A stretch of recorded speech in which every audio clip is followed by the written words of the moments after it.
Lunes 28 de octubre del 2016, ¿qué tal? Muy buenos días, bienvenidos a su programa Contacto Directo. Hoy son nuestros invitados Ramiro Aguilar, asambleísta nacional independiente. Las observaciones al informe de la Comisión de Soberanía sobre la adquisición de los helicópteros DRUV.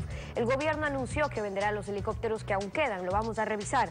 También estará en nuestros estudios Lady Zúñiga, ministra de Justicia, para hablar sobre el caso de corrupción en Petroecuador. Las acciones tardías cuando la Comisión de Justicia de la Asamblea advirtió en su informe que fue elaborado el 2 de septiembre de la presunción de enriquecimiento ilícito y pidió que se investigue al exgerente Carlos Pareja Llanuselli. Lo examinaremos.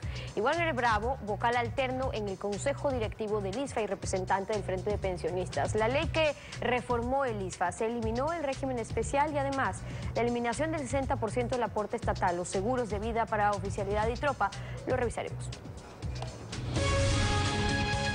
La actualidad, los protagonistas, el análisis y la información en Contacto Directo.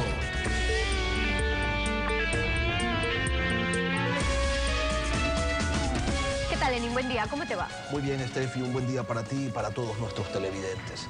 El ministro de Defensa, Ricardo Patiño, anunció hace algunos días que el país va a vender los 3 helicópteros DRUV de ese lote de 7 que se adquirieron por $45.200.000 aproximadamente. Pero, ¿en qué estado se encuentra esa negociación? De lo que se conoce, el 6 de enero del 2016 se declaró terminado unilateralmente el contrato, pero los proveedores demandaron al Estado. 4 helicópteros de los 7 se cayeron. Se cobraron los seguros. Ya no se le debe nada al proveedor. Está con nosotros el doctor Ramiro Aguilar, asambleísta independiente. Buenos días, doctor. Buenos días, Lenin. Buenos días a la audiencia. Financieramente, ¿ha perdido el país? Mire, ese es un tema que es absolutamente gris, porque no hay que olvidar que cuando se compraron los DRUV se los compraron a plazos. Y los últimos pagos se iban a hacer entre el 2018 y el 2020. No obstante, los accidentes impidieron el vuelo normal de los helicópteros. 3 de ellos además fueron canibalizados, es decir, sacaron piezas para poder activarlos unos a otros. Y la reflexión final que hace el gobierno es que con el cobro de las pólizas de seguro de los 4 helicópteros accidentados alcanzó para pagar los 7. Ahora, el problema aquí, mi querido Lenin, es que con esta intención del ministro Patiño de vender los 3 helicópteros, nos estamos topando con el primer caso en el que el Estado quiere vender las evidencias. Es decir, cualquier auditoría seria que se haga sobre los procesos precontractuales y contractuales, sobre las bases técnicas, sobre si los helicópteros cumplían o no las bases técnicas, algo que además es puesto en duda por el propio informe de la Comisión de Soberanía de la Asamblea Nacional, tiene que confrontarse con los objetos comprados, esto es con los DRUV. 4 de ellos están caídos, algunos están inclusive en el lugar de los accidentes, totalmente destruidos, y los 3 que quedaron operativos y que después la FAE decidió sacarlos de operación, tienen que quedarse en el país, no pueden ser vendidos porque estaríamos vendiendo evidencia. Sería una forma fácil que tendría el gobierno de encontrar una salida para sacar los helicópteros del país y evitar que después se hagan los peritajes correspondientes. Doctor, pero a ver, hay investigaciones de la Junta de Investigación de Accidentes que se conformó 4 después de cada uno de los accidentes. Hay informes de Contraloría, está el estudio que realizó la Comisión de Relaciones Internacionales. ¿Hace falta una investigación seria?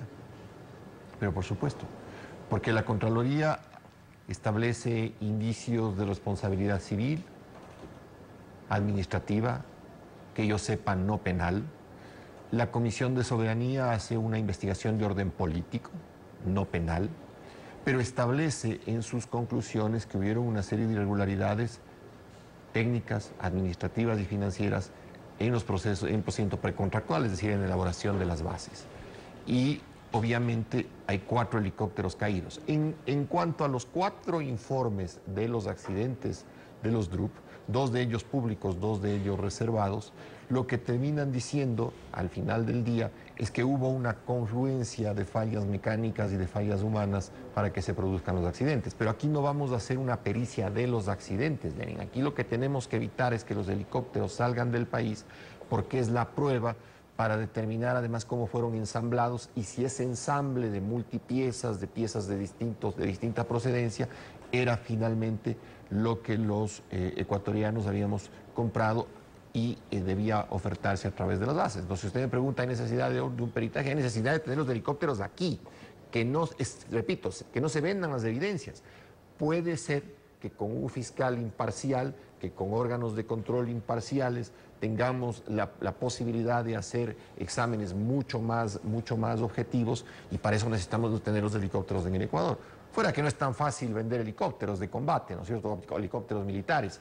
Hay que seguir ciertos protocolos, no se pueden vender a terceros, salvo que se los venda para chatarra. Si se los quiere vender a otro país, hay que cumplir con protocolos internacionales. Generalmente este tipo de helicópteros de muy baja calidad, que son vendidos por un país, son comprados por países en conflicto. Hay que ver si esos países en conflicto no tienen restricción para adquirir armas por Naciones Unidas. De tal forma que no es como vender un Lada viejo al que le salió mal el negocio y quiere deshacerse del paquete.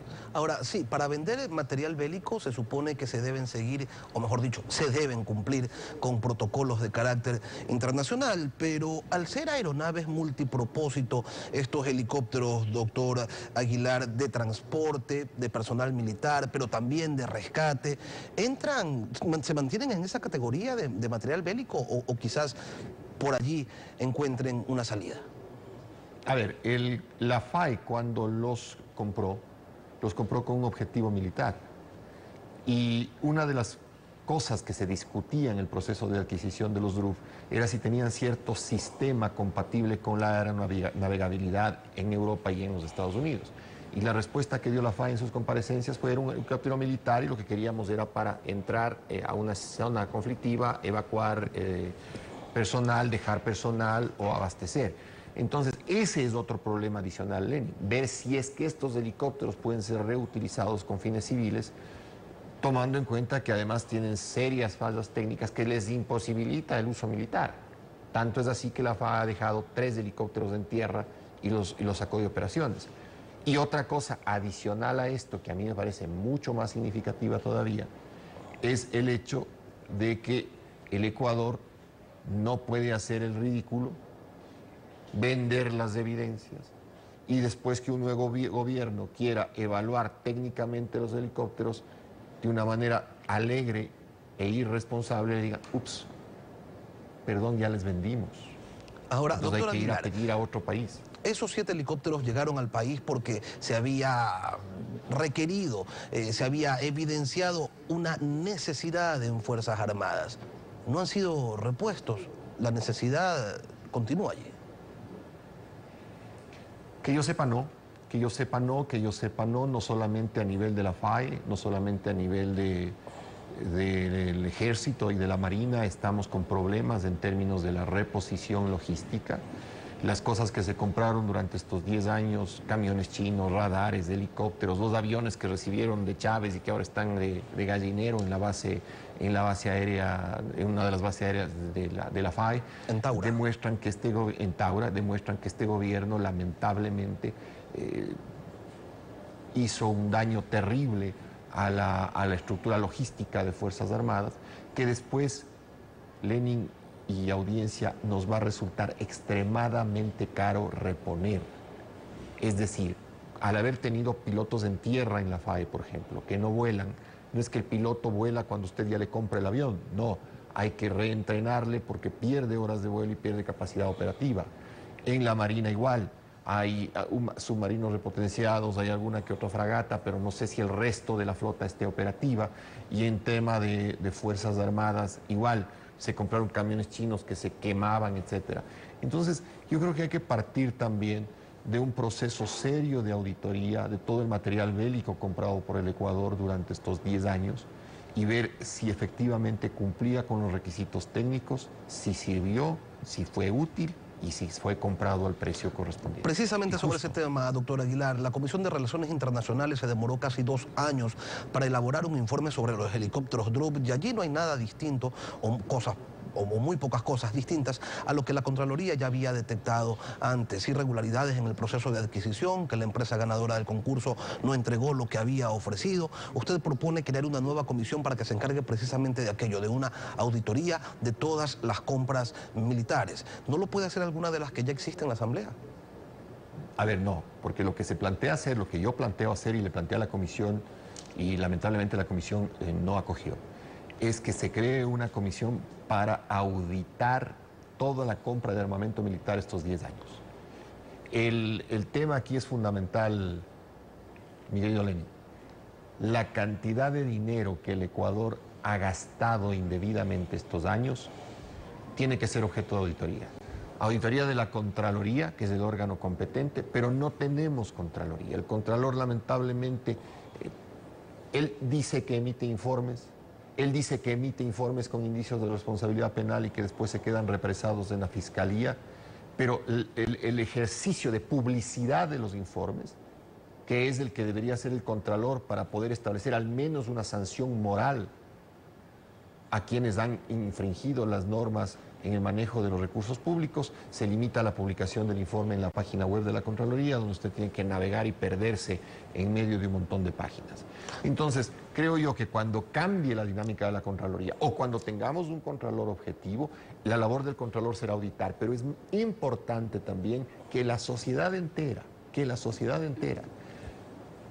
con una comisión de altísimo nivel, pueda saber exactamente el grado de eficacia, de capacidad, de buen uso de los recursos que tuvo Fuerzas Armadas en estos 10 años, tomando en cuenta que fue este gobierno quien disolvió la honorable Junta de Defensa Nacional y pasó toda la adquisición militar al Ministerio de Defensa y a las ramas, ha pedido las ramas correspondientes. Entonces, 1.700 aquí yo soy millones. yo.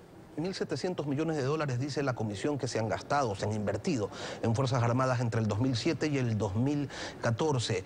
La premisa es que haya transparencia, la sospecha que se pudo haber mal utilizado esos recursos. Pero es que los hechos hablan por sí solos, mi querido Lenín. Si usted compra 7 helicópteros que no sirven para nada, 4 de ellos se caen, 3 los tiene que dejar en tierra. Si usted no tiene aviones supersónicos en vuelo, si tiene que pedir chatarra de Chávez que después termina hecho un gallinero, si compra radares chinos que nunca funcionaron, si compra camiones chinos que finalmente se incendiaban solos, los hechos hablan por sí mismos. Buenas decisiones con mala suerte, dicen o dijeron por ahí. O gente que tuvo mucha suerte, mucha suerte, por hacernos tomar malas decisiones. Usted también propuso, doctor Aguilar, que se investigue a la empresa Sumil, que es la representante en Ecuador de HAL, la proveedora de los helicópteros de la India. ¿Cuál es allí la sospecha? A ver, pero es una compañía que en este momento es un papel. Es decir, ¿cómo puede ser posible que el Ecuador haya usado como intermediario para comprar helicópteros a una compañía que tuvo que establecerse en el país, ser comprada por quienes querían hacer las negociaciones con los helicópteros DRUF y que no tenga un capital propio, por lo menos equivalente al monto de la venta que iba a hacer? Entonces, si usted pregunta ahora qué es Sumil, Sumil no existe. Sus accionistas ya, uno de ellos falleció, y no sé si su representante legal en este momento está en condiciones siquiera de tener una oficina propia. No sé. Entonces, lo que había que decir en el informe también es, a ver, qué tan seria era la compañía ecuatoriana que terminó intermediando entre los hindúes y nosotros para la compra de los helicópteros.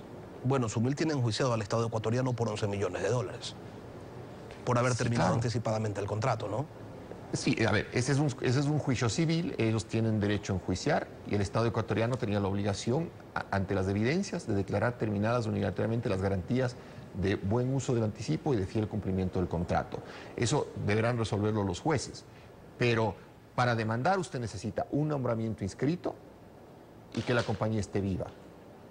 No necesita capital, pero para haberles vendido sí necesitábamos cerciorarnos de que esa compañía fuera de verdad y no solamente un nombramiento, un gerente y un tipo con capacidad de mandarnos si finalmente no le pagamos. Ramiro Aguilar, asambleísta independiente, gracias por acompañarnos esta mañana. Muchas gracias. Una pausa y cuando regresemos estará Lady Zúñiga, ministra de Justicia. El caso de corrupción en Petroecuador, donde se movieron millones de dólares. ¿Qué pasó con el funcionamiento coordinado de la justicia? Los involucrados escaparon. Una justicia con doble cara, lo revisamos al volver. Quédese usted en nuestra sintonía. La obra maestra de la injusticia es parecer justo sin serlo. Lo dijo Platón, filósofo griego.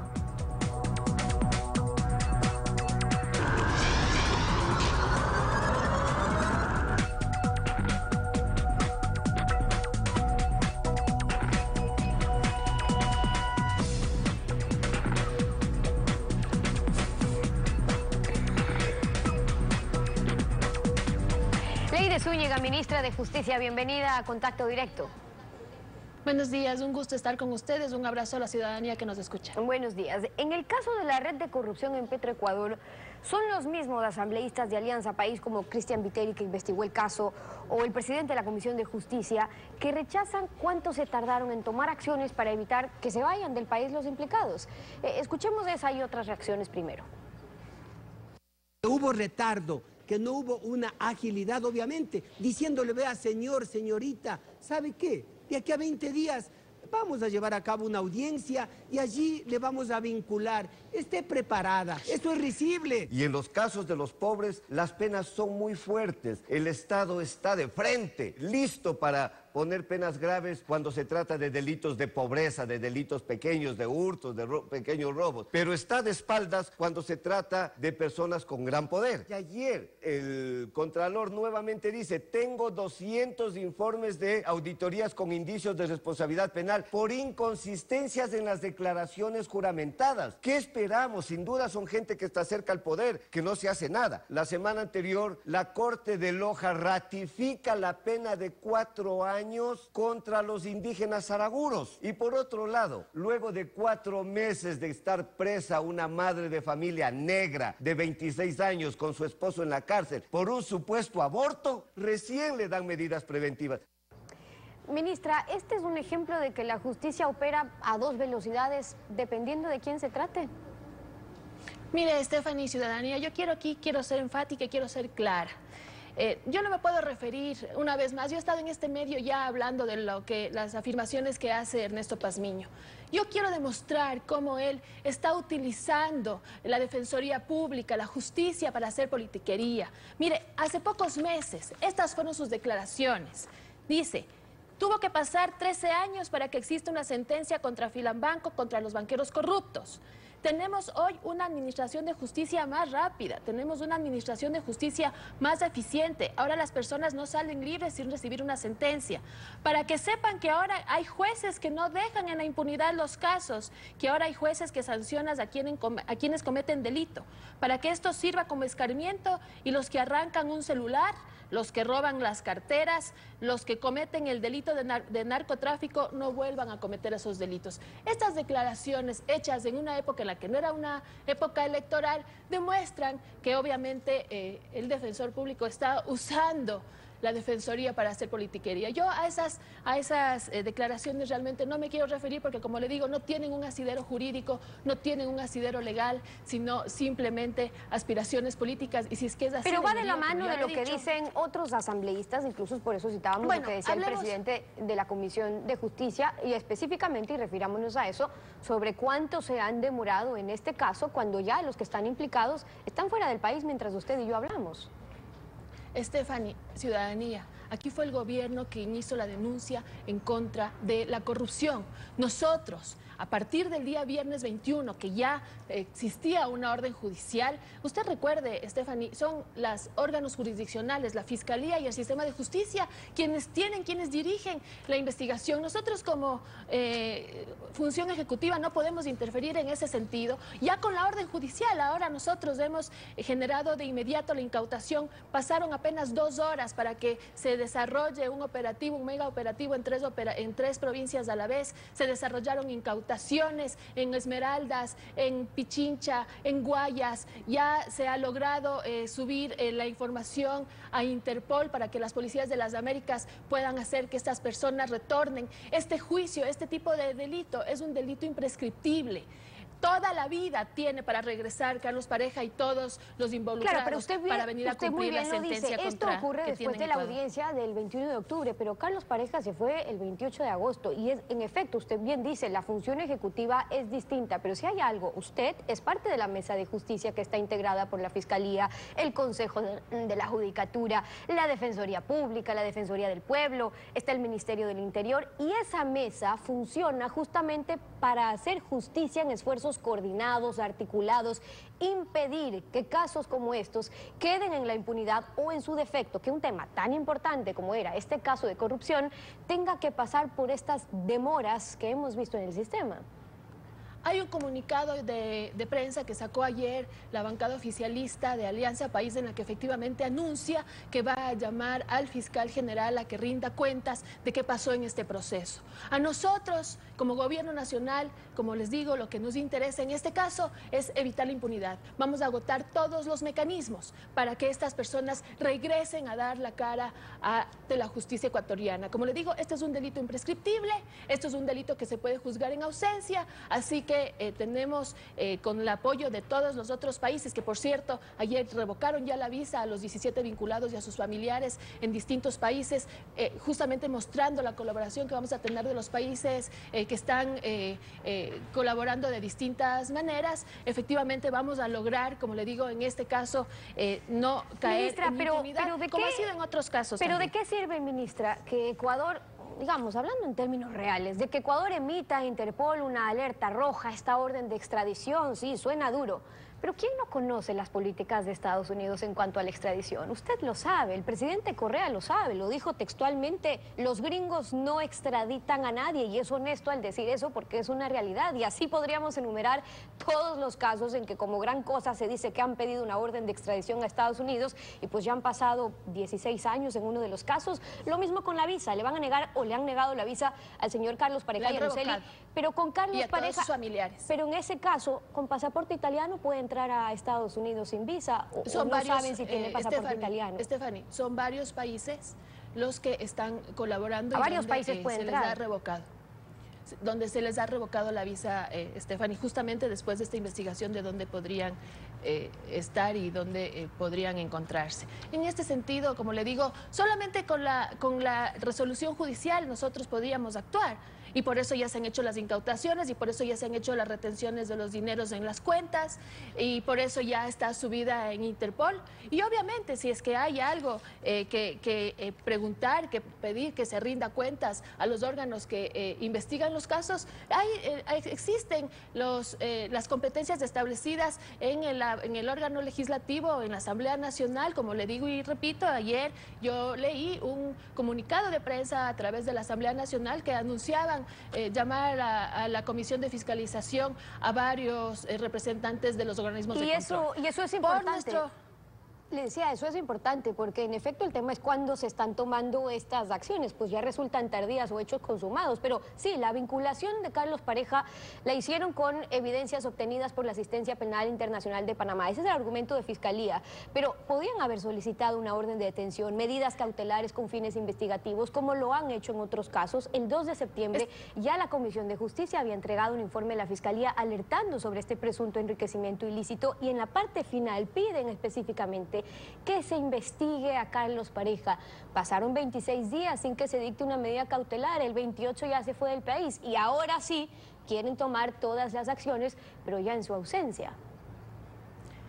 Las acciones, vuelvo y repito, Stephanie, las acciones que nosotros podemos tomar a partir de que hay una resolución judicial. Usted sabe que cuando está abierta una instrucción fiscal ya por un delito, no podía pues generar una orden de detención con fines investigativos si lo que correspondía es la vinculación. Pero para eso que es realizado por quien dirige la investigación, que es la Fiscalía, ya está haciendo, ya lo ha anunciado Stephanie, como lo digo, la bancada oficialista, que van a llamar a la Comisión de Fiscalización.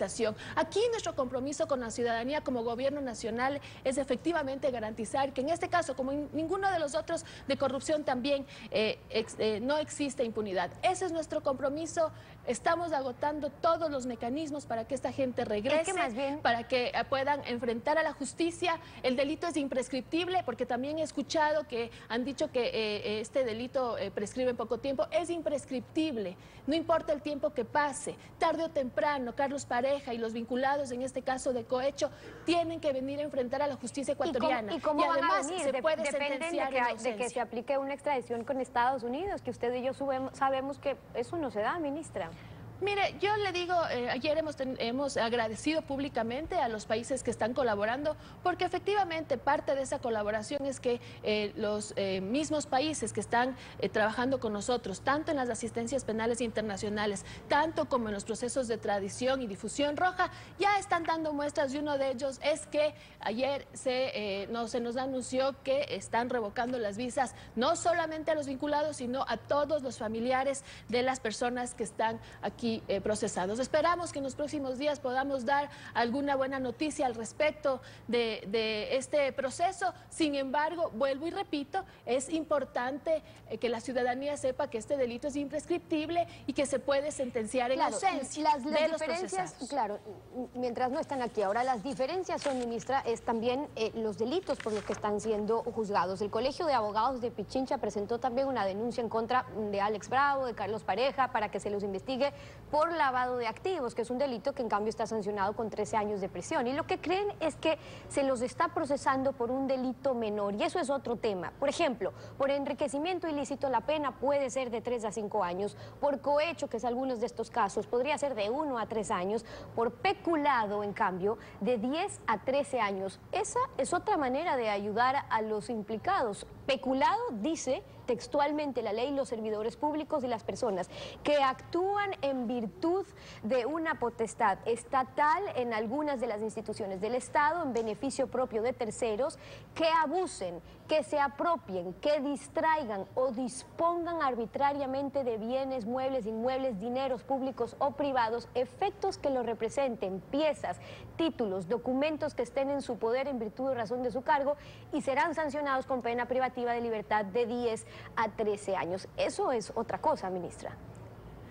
Stephanie, aquí dos temas importantes. Primero, permítame, yo no puedo aceptar que usted haga esta afirmación de que se le está ayudando a los procesados. El gobierno nacional, por favor, que se entienda, no dirige la investigación. Son los órganos de justicia los que tienen que decir cuándo se pide una prisión preventiva, cuándo se formula cargos, cuándo se inicia juicio. Entonces, con todo respeto, Stephanie, yo no puedo aceptar que usted afirme aquí a la ciudadanía que el gobierno está favoreciendo a los procesados, porque nosotros no tenemos la potestad ni de dictar órdenes de prisión ni de hacer allanamientos y cuando no tenemos la resolución judicial. Por otra parte, lo que ha hecho el Colegio de Abogados me llama la atención, porque usted sabe que para tema de peculado tiene que haber primero un informe de Contraloría. Entiendo que ya la Contraloría está alistando, está preparando, está trabajando ya en algunos procesos, algunos exámenes en varios casos, y obviamente cuando se presenten estos informes se puede dar paso a los siguientes procesos. Eso es lo que corresponde en justicia, pero por favor que no se engañe a la ciudadanía diciendo o queriendo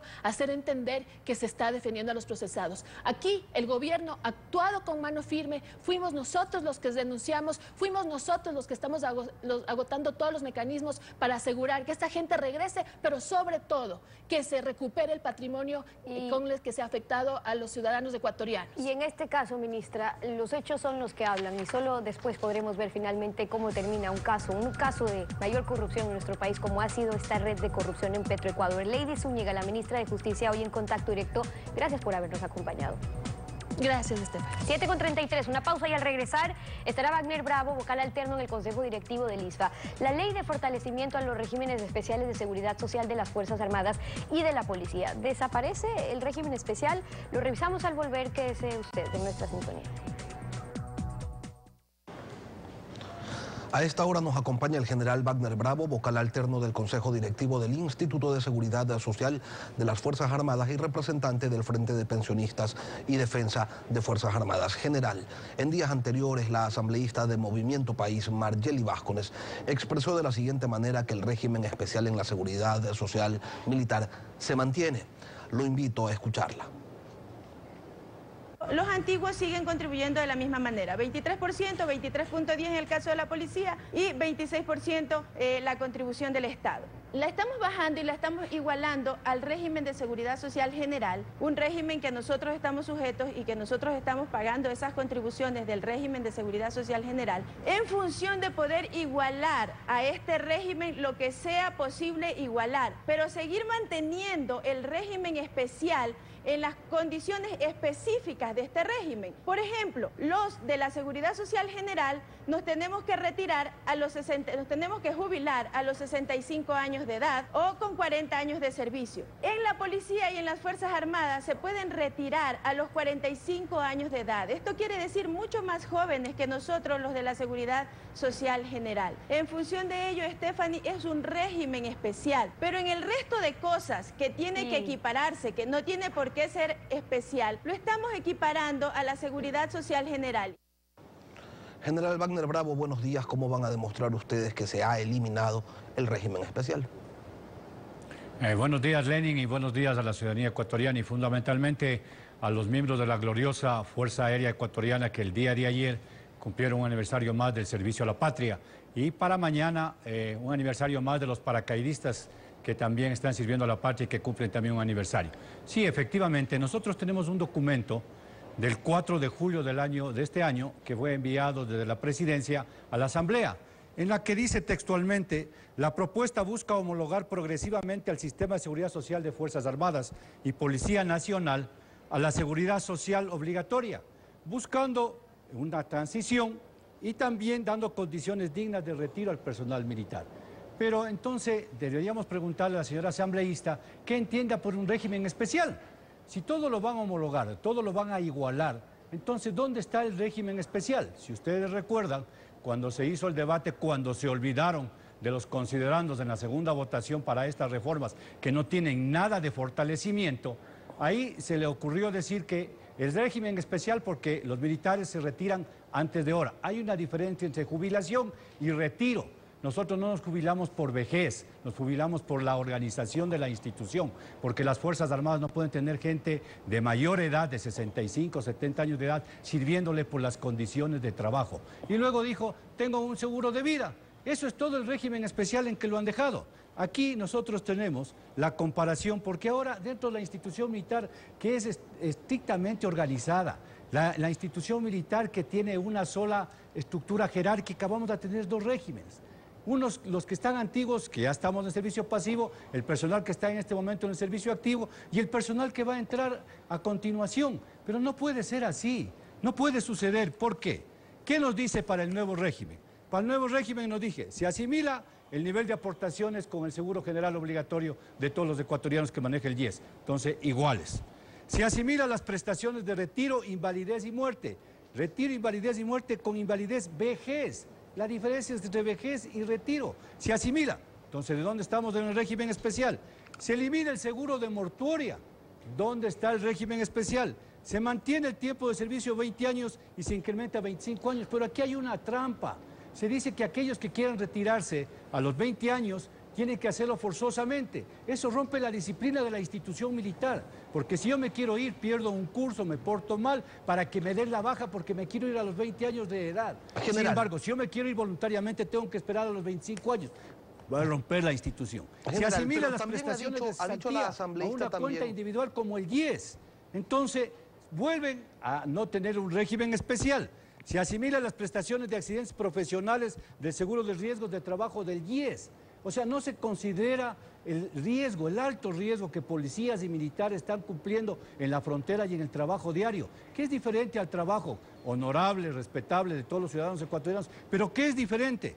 Se mantiene el seguro de vida, general, y lo suben, ¿cierto? Pero sin embargo, el mismo informe que presenta el subsecretario del Ministerio de Economía y Finanzas indica que todas las prestaciones deben estar perfectamente financiadas. Y no hay estudio actuarial para si esto, qué bueno. Les felicito que suban el seguro de vida de 50.000. Pero está financiado. O es solamente el día de hoy y hambre para mañana. Se eliminan los servicios sociales. Los servicios sociales que tenían educación, subsistencia, vivienda, albergue, guardería, capacitación, readaptación y recreación. Se eliminan los préstamos. Se eliminan la pensión de Montepío que les dábamos a los hijos de nuestros compañeros fallecidos. A ver, General Bravo, usted nos está escuchando. La asambleísta Margiel Ibáez Marjely Vázquez ha señalado que el ISFA es deficitario e insostenible, que el 80% del monto total de las pensiones los paga el Estado. Escuchemos en qué términos lo señaló. Actualmente, en una pensión de retiro de $1.000, el Estado contribuye como patrono con $200. Hace una contribución fuera de patrono de $600, es decir, $800. Y de los demás activos que tiene el ISFA y de las pensiones que tiene el ISFA son los otros $200. Eso quiere decir que de una pensión de $1.000, $800 lo pone el Estado ecuatoriano. Es por eso que esto es deficitario y es por eso que actualmente no es que sostenible el ISFA y el ISPOL, actualmente no son sostenibles por sí solos. ¿Qué dicen los estudios actuariales, general? ¿Tiene o no razón la asambleísta? Bien, en una corrida financiera que no es un estudio actuarial, porque todo lo que han puesto ahora en esta reforma debe ser ingresado en un estudio actuarial, que nos da una proyección a 20, 30 o 50 años, pero a condiciones actuales. Es decir, que un déficit actuarial es lo que necesitamos, el tener el día de hoy para que no haya un déficit actuarial. La corrida actuarial o la corrida financiera que hace el actuario del ISFA nos determina que en el año 2017, con las condiciones que ha presentado esta reforma, se acabaron los recursos, tomando en cuenta que iniciamos con 744 millones de dólares como fondo, que lo tenemos guardado, pero que al próximo año tendremos que gastarlo. Es decir, que el Estado va a tener que pagar el próximo año. Sin embargo, lo que dice la señora asambleísta, hemos dicho que los militares trabajan para el Estado, son una institución fundamental del Estado. No puede haber un empresario, una empresa pública o privada que tenga su propio ejército. Por lo tanto, trabajamos para el Estado. ¿Y quién es el patrono? El Estado, el Ministerio de Defensa. Lo mismo que los servidores públicos. General. Y aquí podemos observar. General Wagner Bravo, lamentablemente se nos ha terminado el tiempo. Queremos agradecer, sin embargo, su comparecencia a este programa la mañana de hoy. Estefi. Concluimos así esta emisión de Contacto Directo. A ustedes, gracias, su confianza y sintonía. Nos volvemos a encontrar la próxima semana. Será hasta entonces.